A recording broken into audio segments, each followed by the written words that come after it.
Bonjour, alors mon nom est Vanessa. Je suis placée à place de la cathédrale depuis plusieurs années. Nous sommes très agréablement surpris par la fréquentation le week-end dernier. Et les gens respectent bien les gestes barrières, le port du masque, etc. Et on espère que ça continue. Voilà.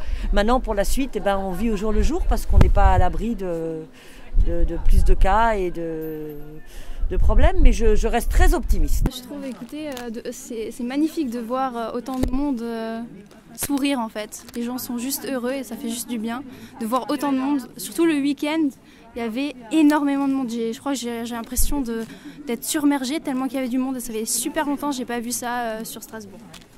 Bon, je suis Marie et je travaille au stand d'information de la ville et le marché cette année, il y a vraiment beaucoup de gens. Les gens sont globalement très contents qu'il y ait à nouveau le marché de Noël et ils sont aussi très contents de la nouvelle disposition du marché globalement. Donc mon impression sur le début du marché de Noël, pour le moment c'est bien organisé, ça a été bien... il n'y a pas eu d'inconnu, de problème inhérent à un changement quand même assez radical de ce marché de Noël. Après, il y a sans doute des choses à améliorer sur la signalétique, sur l'illumination, notamment de la place Broglie, parce que là on se sent un petit peu maintenant, je ne vais pas utiliser le terme, mais je vais l'utiliser quand même, un peu dans un cul-de-sac. Apparemment, la population, d'après ce que j'entends, c'est centralisé sur la place Kléber au détriment des périphéries. On l'a vu ce week-end un petit peu, il y avait quand même une fréquentation modeste par rapport à la place Kléber qui était bourrée de monde.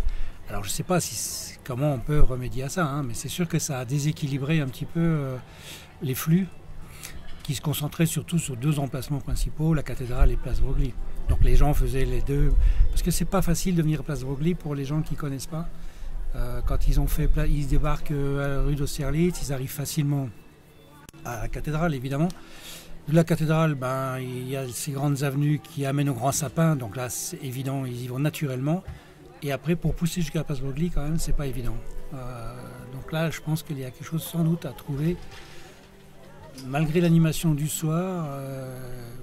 Qui est une bonne idée, c'est pas mal, il y a un effort qui est fait, mais je ne suis pas sûr qu'on ait en termes de... Ce serait intéressant d'ailleurs de comptabiliser un peu le passage qu'il y a sur une allée, dans des allées comme ça, pour voir un petit peu s'il y a une répartition à peu près, je ne dis pas équivalente, mais enfin en tout cas, il y a une bonne répartition des gens.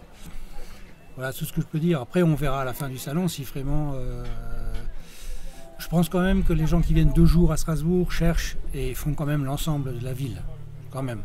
Mais il y a toujours ceux qui viennent qu'une journée parce qu'ils vont à Colmar, parce qu'ils vont à Mulhouse. Donc ceux-là, ils sont un peu limités dans leur temps. Et c'est vrai, quand on a fait des kilomètres dans les allées, ça fait quand même des kilomètres. Quand on compte, je ne sais pas, ça serait intéressant de regarder si vous faites toutes les allées, combien de kilomètres ça représente. C'est pas toujours des jeunes qui viennent. Et donc il y a un peu entre les deux âges. Et comme évidemment, il n'y a toujours pas de banc pour que des personnes âgées puissent se reposer dans les allées, c'est un petit peu aussi dommage. Mais bon, c'est comme ça, on a toujours peur que ça soit mal utilisé. Voilà, donc c'est tout. C'est ce que je peux dire. Après, il faudrait voir à mi-parcours et en fin de parcours.